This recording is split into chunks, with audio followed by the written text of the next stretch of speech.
I'm going to share a case study with you. This is a real story. I was doing a training session in Boston.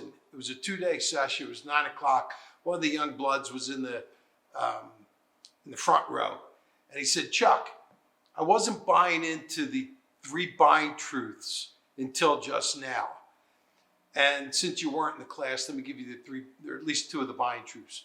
People fix big problems, they don't fix small ones. And when given a choice, people will fix a problem way before they pursue an opportunity. So he says, Chuck, I wasn't buying into those buying truths until just now. And I said, well, what was the light bulb that went on? And he looks at the back of the room, and there's the founder of the firm, and the founder's smiling and gives him a nod as if it's okay to tell the story, tell the situation, as if he also knew the case he wanted to share. And he says, we have a client. This is a big investment advisory firm. And he says, we have a client that asked us to review one of his portfolios. And I said, well, what'd you say? He goes, of course, we reviewed it. And I said, well, what happened? He said, I took my team in, we met with the client, and we showed the client how he could make another $1 million on the portfolio. And at that point, I knew the rest of the story. I could have cut him off and told the story myself. Of course, I didn't. And I let him tell the story. And I said, well, what happened when you told him you could make him another $1 million on the portfolio? He thanked us. He told me and my team that we did a really good job. He appreciated the attention to detail. And he held up the proposal and he said, thanks. I think I should probably do this another time, but not right now. And I said, well, did you ask him why he wasn't going ahead?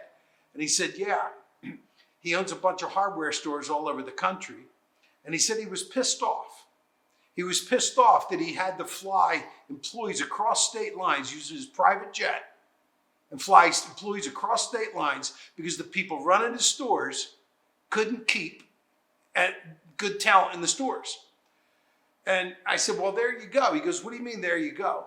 I said, well, there you go. You just violated and proved those 2 buying truths. Didn't he show you that people fix big problems, they don't fix small ones? He was more concerned about the $50,000 of jet fuel he spent last year, and he was continuing to use his private jet for the same reason, than he was about what you were showing him. And you violated the second one in color. That people will fix a problem way before they'll pursue an opportunity. And you showed him an opportunity to make $1 million on his portfolio. I said, come on, man. How big was the portfolio if you were going to show him how to make another $1 million? He said it was about 100 million. I said, come on, man. He's an existing client. He's asking you to review a portfolio of $100 million. What's his net worth? And he goes, it's a little over $1 billion. I said, come on. What does a guy with 100 million in the bank, yet alone $1 billion net worth, what does a guy like that need with another $1 million? He needs that like he needs a kick in the pants. And here's the reason why I share this story. He showed his solution as nothing more than a good idea, not a solution to overcome a problem that was getting in the way of what the client wanted. So my point is, don't show the benefits of your products and services because you're doing nothing more than showing your clients a good idea. And wealthy clients, busy clients, successful clients, they don't need good ideas. They need solutions to overcome problems that are getting in the way of what they want. Let me say that again. Busy clients, successful clients, wealthy clients, they don't need good ideas. They need solutions to overcome problems that are getting in the way of what they want. And you showed that guy a good idea, an idea about how to make another $1 million. I said, come on.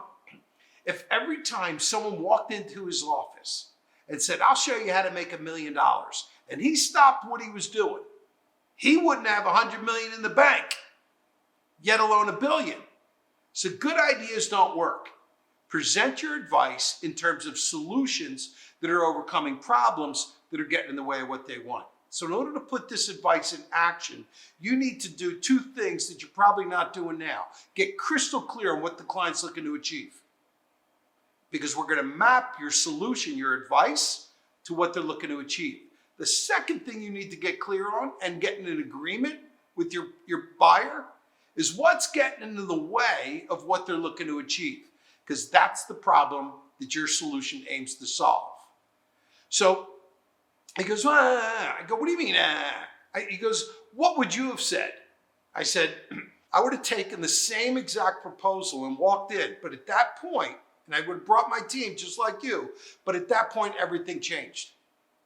I would have said, Mr. Prospect, I've got good news and bad news. The good news is we can help you. The bad news is your portfolio, the way it's been built, you've been losing about $1 million a year. Now, that's not a reason why we'd have you move your money from XYZ Trust to our organization. Oh, well, why not? I said, well, not only have you been losing $1 million the way the portfolio has been built, but you've been losing it for close to 5 years now. And that's not the reason why we'd recommend you move either. The reason why we'd recommend you move that portfolio is because you've been losing $1 million a year. You've been losing it for close to 5 years now, and you didn't even know about it. That's why we'd recommend you move that portfolio, to make sure that never, ever happens again. Let me ask you a question. Do you notice how, I'm going to jump out of roll. Do you notice how I'm talking about the cost, the consequence, and the risk in the absence of change? Whereas originally, the advisor, the mistake that they made is they talked about the benefits of changing. And to wealthy, busy people, they don't need that. They need problem solved. So let me get back in the role play. So I'll rewind a little. The reason why we recommend you move is because you've been losing $1 million a year. You've been losing it for close to 5 years now. And you didn't even know about it. Let me ask you a question.